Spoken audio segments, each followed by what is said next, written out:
From the moment the Queen's reign began in Kenya in 1952, she played a constant and significant role on the international stage. And today there was an outpouring of sorrow and regret in every corner of the globe.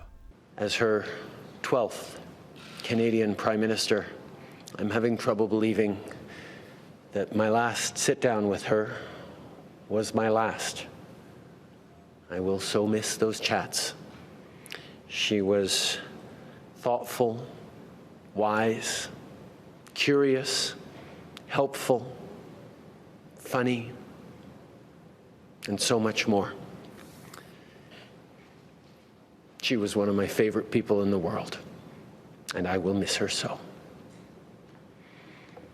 The President of France, Emmanuel Macron, said Her Majesty Queen Elizabeth embodied the continuity and unity of the British nation for over 70 years. I keep the memory of a friend of France, a Queen of Hearts, who marked her country and her century forever. The Indian Prime Minister, Narendra Modi, said Her Majesty Queen Elizabeth will be remembered as a stalwart of our times. She provided inspiring leadership to her nation and people.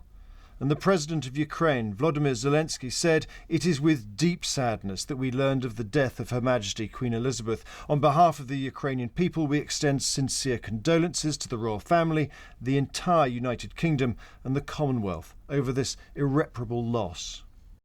The President of Russia, Vladimir Putin, who met the Queen in more peaceful times, offered his condolences, saying she'd enjoyed the love and respect of her subjects and authority on the world stage. She was dubbed by one of her biographers as Queen of the World, visiting hundreds of countries throughout her reign. She was monarch of 15 separate realms, the head of a commonwealth of some 56 nations. So there was no surprise that news of the Queen's death made headlines around the world. Königin Elisabeth II. Ist tot. Das teilte der Buckingham-Palast in London mit. Tonight at the White House, the flags were at half-mast. Throughout her reign, the Queen was a living embodiment of the transatlantic relationship, meeting no fewer than 12 US presidents. In a statement, President Biden described her as a stateswoman of unmatched dignity and constancy. Barack Obama said she had reigned with grace, elegance, and a tireless work ethic, views echoed on the streets of Washington. I admire her greatly. Yeah, I'm so sorry that she's passed. I mean, she's an icon here, everywhere.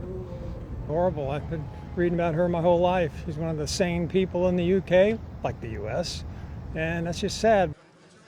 As head of the Commonwealth throughout her reign, the Queen nurtured and shaped a unique international organisation whose leaders, past and present, relied on her wisdom and judgment. The last days of the Queen's life captures who she was in so many ways, working till the very end on behalf of the people she loved. And that is why I'm sure that we will receive the news of her passing with both emotions of deep sadness, but also gratitude for a life that was utterly and completely devoted to the service of others. And it was to a meeting of Commonwealth leaders that the Queen made her last overseas tour in 2015, visiting Malta, an island she'd once called home, the bookend of a life of duty and diplomacy on the international stage. James Landell, BBC News.